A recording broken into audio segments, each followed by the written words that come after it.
CMR Exalogic സാമ്പത്തിക ഇടപാട് കേസിൽ വീണ ടിയുടെ വിദേശ ബാങ്ക് അക്കൗണ്ട് കേന്ദ്രീകരിച്ച് അന്വേഷണം 2019 പൂട്ടിയ അബുദാബിയിലെ അക്കൗണ്ടിനെ കുറിച്ചാണ് ഇഡി അന്വേഷിക്കുന്നത്. അനധികൃത സാമ്പത്തിക ഇടപാടുകൾ ഈ അക്കൗണ്ട് വഴി നടന്നിട്ടുണ്ടോ എന്ന് പരിശോധിക്കും. അതിനിടെ വീണയ്ക്കെതിരെ കൃത്യമായ തെളിവുകൾ ശേഖരിച്ചിട്ടുണ്ട് എന്ന് വ്യക്തമാക്കിയ ഇഡി ചോദ്യം ചെയ്യലിന് ഹാജരാകാൻ സമൻസ് നൽകും. വിശദമായ റെയ്ഡിന് പിന്നാലെ വീണ ടിയുടെ HDFC ബാങ്കിലെ അക്കൗണ്ട് ഇഡി മരവിപ്പിച്ചിരുന്നു. 1.5 ലക്ഷം രൂപയാണ് അക്കൗണ്ടിലുണ്ടായിരുന്നത്.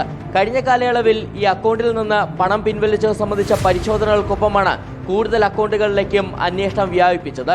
വീണയുടെ പേരിൽ അബുദാബിയിൽ ഉണ്ടായിരുന്ന അക്കൗണ്ട് 2019 പൂട്ടിയിരുന്നു. 2017-20 കാലയളവിലാണ് എക്സാലോജിക്കും CMRലും തമ്മിലുള്ള അനധികൃത സാമ്പത്തിക ഇടപാട് നടന്നത്. ഓരോ മാസവും വീണയ്ക്ക് 5 ലക്ഷവും വീണയുടെ കമ്പനിയായ എക്സാലോജിക്കിന് 3 ലക്ഷവും വീതമാണ് ലഭിച്ചിരുന്നത്. അങ്ങനെ ഒരു വർഷം 96 ലക്ഷത്തിന്റെ ഇടപാട്. അബുദാബിയിലെ അക്കൗണ്ട് വഴി ഇത്തരത്തിൽ ഇടപാടുകൾ നടന്നിട്ടുണ്ടോ എന്നാണ് അന്വേഷണ സംഘം പരിശോധിക്കുന്നത്. അതിനിടെ വീണയ്ക്കെതിരെ കൃത്യമായ തെളിവുകൾ ശേഖരിക്കാൻ കഴിഞ്ഞിട്ടുണ്ടെന്ന് ഇന്ന് കൊച്ചി സോണൽ ഓഫീസിൽ ചേർന്ന അവലോകന യോഗത്തിൽ ഇഡി വിലയിരുത്തി. തെളിവുകളുള്ളതിനാൽ വിശദമായ ചോദ്യം ചെയ്യലിലേക്ക് കടക്കുന്നതിൽ തടസ്സങ്ങളില്ലെന്നും ഉദ്യോഗസ്ഥർ ഡയറക്ടറേറ്റിനെ അറിയിച്ചിട്ടുണ്ട്.